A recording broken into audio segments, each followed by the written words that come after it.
आशीष, आप भारतीय उन पत्रकारों में सबसे पहले पत्रकारों में से थे जो इजरायल पहुंचे थे, ग्राउंड जीरो पर पहुंचे थे।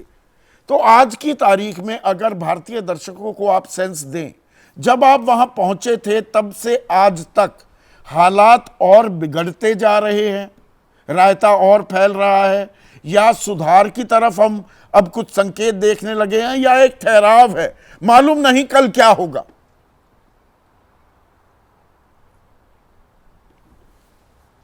ओके, संदीप जी, 2 हफ्ते एग्जैक्टली हो गए हैं और पहले हफ्ते में 7 तारीख से लेके आप रफली समझिए 15-16 या फिर एक आध दिन आगे पीछे, पहले हफ्ते में बहुत ज़्यादा बिल्टअप हुआ।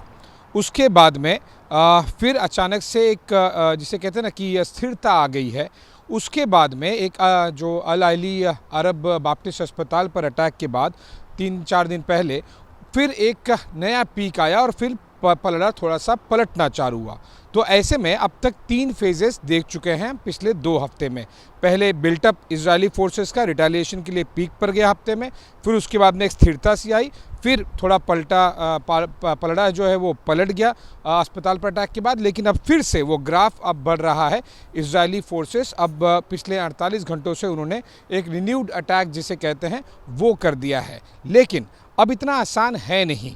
जिस तरह से बिल्टअप बताया जा रहा है, जिस तरह से टैंक्स और आर्टिलरी गन्स और जो इन्फेंट्री है सब कुछ मूव कर दी गई है। गाज़ा पट्टी के ऑलमोस्ट आप एक तरफ समंदर एक तरफ इजिप्ट थे, बचे हुए 2 हिस्सों में पूरी तरह से घेराबंदी हो गई है। लेकिन ज़रूरी नहीं है कि अटैक वहीं से हो। अटैक हो सकता है, ये डाइवर्जरी टैक्टिक्स होती है, और अटैक हो सकता है कि प्योरली समंदर की तरफ से हो, जहाँ पर अमेरिका ने 2 एयरक्राफ्ट कैरियर के बेड़े लगाए हैं। लेकिन क्योंकि आपने पूछा कि आज की डेट में स्टेटस क्या है, हमास की तरफ से जो रॉकेट्स दागे जाते थे वो अगर तुलना करें तो थोड़े से कम हुए हैं, 10-20 या फिर ज़्यादा से ज़्यादा 25% तक आप मान सकते हैं।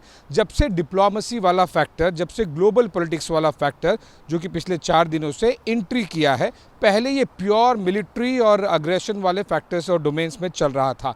और यही वजह है कि कल हमास ने 2 बंदूकों को छोड़ा भी। उन्हें पता है कि अगर ये वो स्ट्रेच कर लेंगे तो जाहिर सी बात है कि जो टेम्पो है वो गिरना शुरू हो जाएगा। तो अभी भी एक बिल्टअप हो रहा है, लेकिन ये किसी को पता नहीं। शायद मैं आपको कह दूँ आप दर्शकों को कि शायद इजरायली फोर्सेस को भी अभी तक का ये निर्णय नहीं लिया होगा उन्होंने कि कल जाना है, परसों जाना है या अगले हफ्ते जाना है। नहीं जाना ये ऑप्शन नहीं है, नहीं जाना, क्योंकि यहाँ पर जिस तरह से बिल्टअप और प्रेशर बन रहा है। लेकिन 3-4 स्पेसिफिक अड़चने हैं।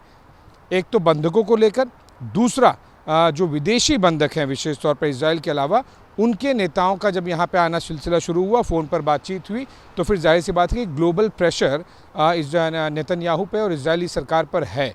और तीसरा सबसे बड़ा फैक्टर है कि जाएंगे तो कैजुअलिटी इजरायली साइड भी बहुत ज़्यादा होगी।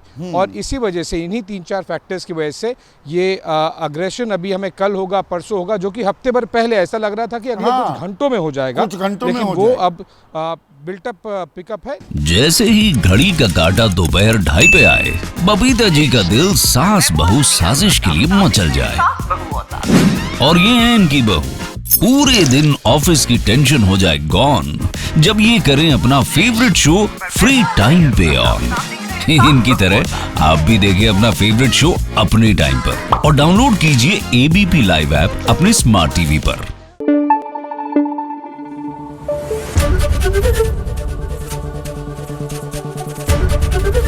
एबीपी न्यूज आपको रखे आगे।